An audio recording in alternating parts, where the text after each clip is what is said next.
Абайдың 33-ші қара сөзі. Егер де мал керек болса, қолөнер үйренбек керек. Мал жұтайды, өнер жұтамайды. Алдау қоспай адал еңбегін сатқан қолөнерлі қазақтың әулиесі сол.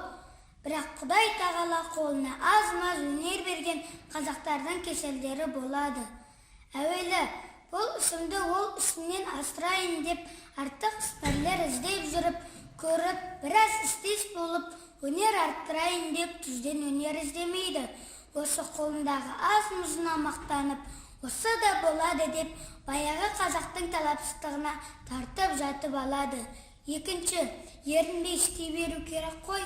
Бір-екі қара тапса малға бөге қалған кісімсіп, маған мал жоқ па дегендей қылып, еріншектік, салдау-салғырттыққа, кербездікке салынады.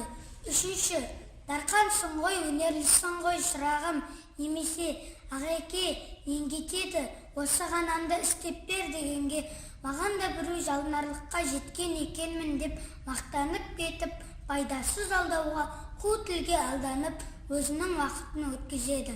Және маған дүниенің қызығы алдауды дегізіп, көңілін де мақтандырып кетеді.